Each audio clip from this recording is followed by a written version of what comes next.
But me, your man, Louie T. Welcome to the 2019 NFL Coaching Carousel here on the Louie T Network. Of course, I'm your set man, Louie T. Thank you for joining me.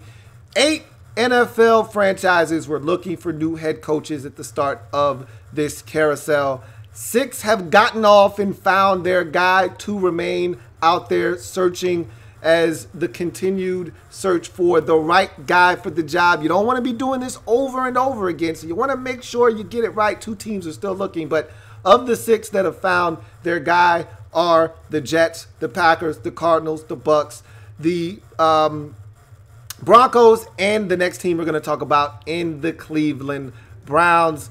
I'm a little bit disappointed. I cannot lie. I was biased in the decision here. I wanted the Browns to promote interim head coach Gregg Williams to the permanent head coaching position. This goes all the way back to Gregg Williams' days as a Redskins defensive coordinator. I felt like he got shafted then. He should have been the Redskins head coach after Joe Gibbs departed. He got into a rift with the owner. Owner was all in his feelings and didn't give Gregg Williams what was rightfully his, the job of head coach in Washington. And I thought this was another opportunity for him to get back into the coaching field and really show what he is capable of.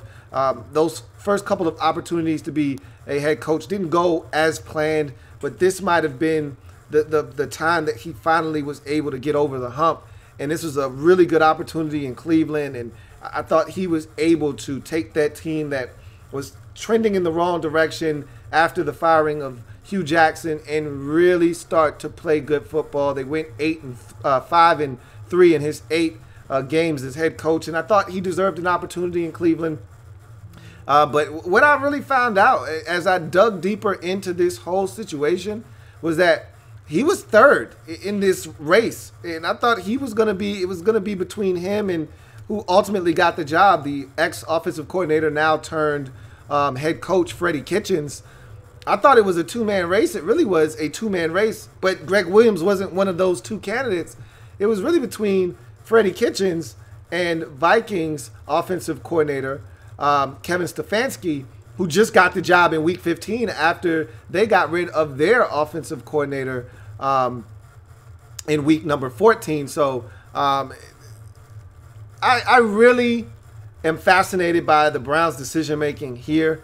Obviously, there was a quick transformation here, and generally when you have these quick transformations, things go awry.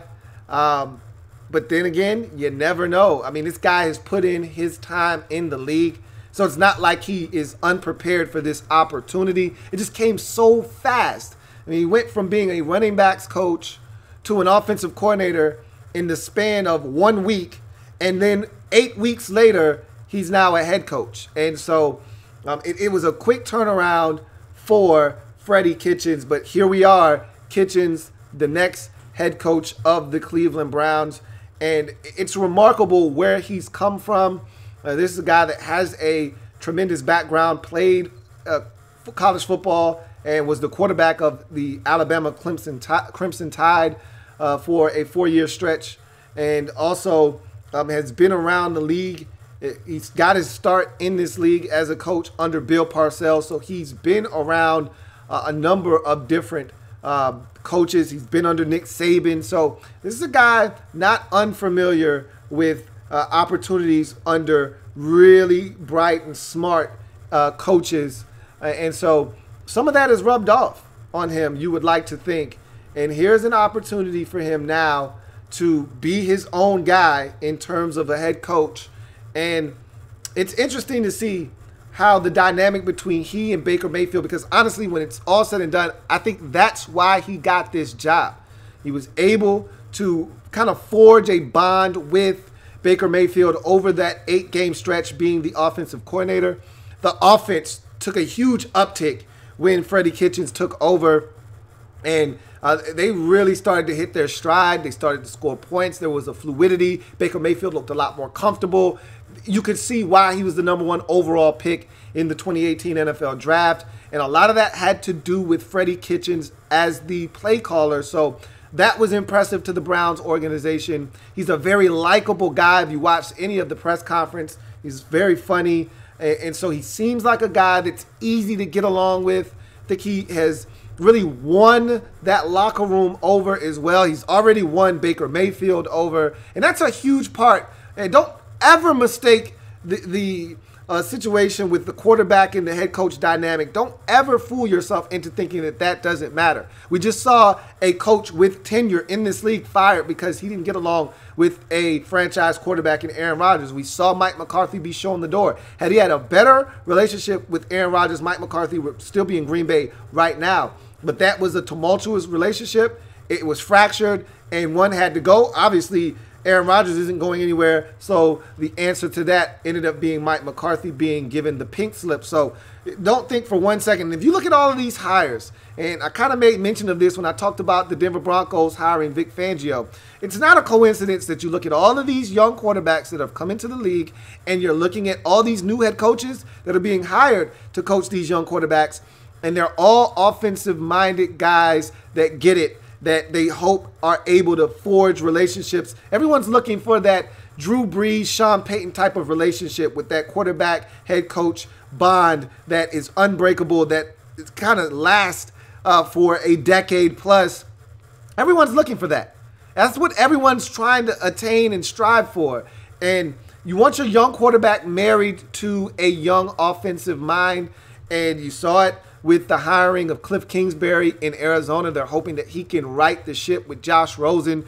You look at the hiring of Adam Gase in New York with the Jets and Sam Darnold, and they're hoping that he can get Sam Darnold to play some of his best football. You look at the hiring of Matt LaFleur in Green Bay. Not a young quarterback there, but they're hoping that this young coach can come in with an offensive mind and match up well with Aaron Rodgers and make beautiful music for the duration of Rodgers' career and maximize the time that he has left in this league. You're seeing it all around the league. We saw it with Jared Goff and Sean McVay in Los Angeles. We saw it last year with Mitchell Trubisky and Matt Nagy in Chicago. That's the new norm. That's the new trend in the league. Get you a young quarterback, marry him with a young, bright offensive mind, and hope that you get it right.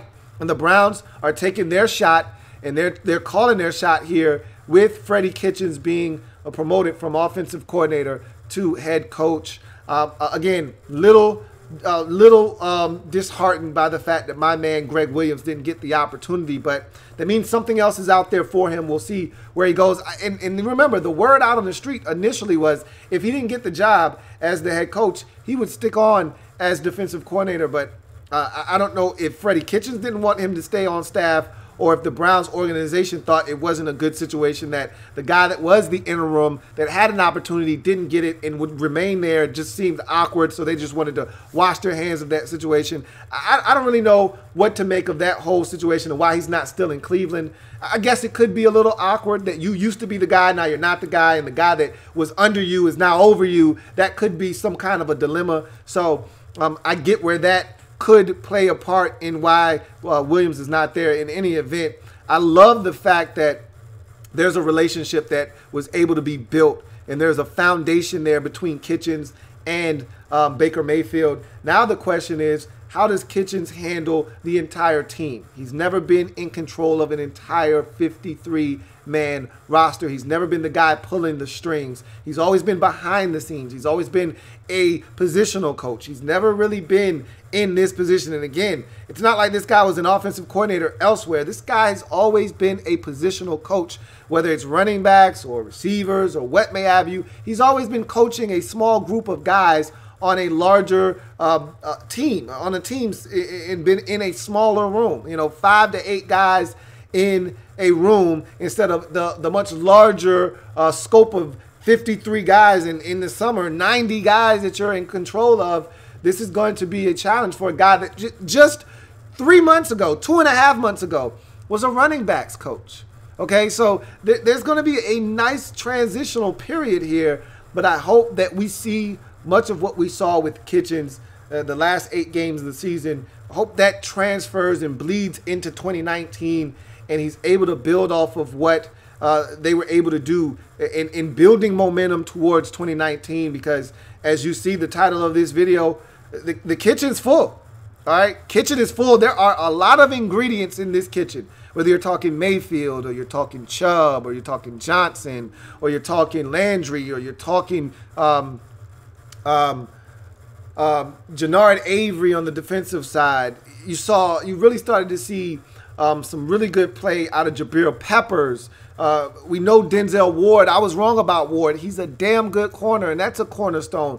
Obviously, Myles Garrett is a hell of a football player and coming into his own. There is so much stuff to be excited about in Cleveland right now, and now the kitchen's full. What is Freddie Kitchens going to do with all of this talent? Is he going to get this team to the postseason next season, or is it going to take some time, or is he not the right guy for the job altogether?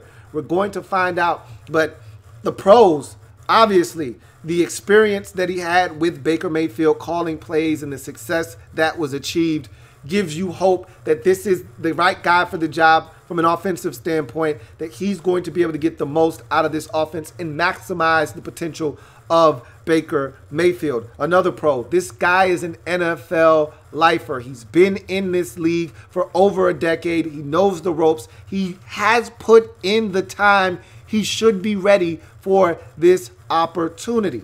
Cons, he hasn't done this before. He hasn't even really been a play caller before. He went from running backs coach to offensive coordinator to head coach in the span of 2.5 months.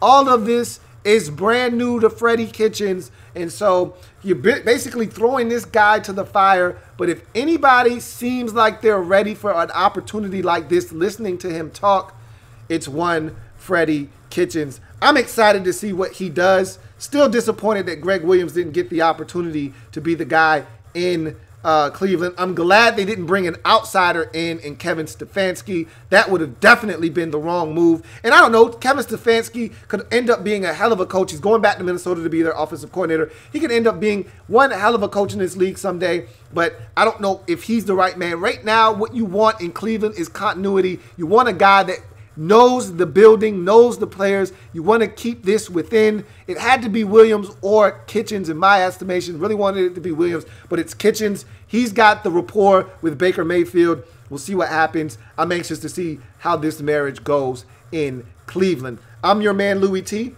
Remember, if it's not your man T, it's not the best NFL coverage it could be. Make sure you subscribe to the Louie T Network for more great content, whether it's the playoffs, the draft, you name it, your man Louie T has it covered if it's pertaining to the National Football League. And oh yeah, by the way, while you're here, make sure you check out the Louie T Network podcast.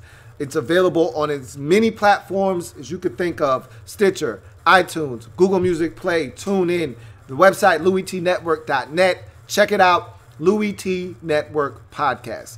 I'm your man Louie T, signing off. Thank you for joining me. I will see you next time. Join me as we break down those playoff games. I'll give you my predictions and the preview of those games here shortly. And you know where you can find me directly after those games end on the Overtime Show. I'll see you then.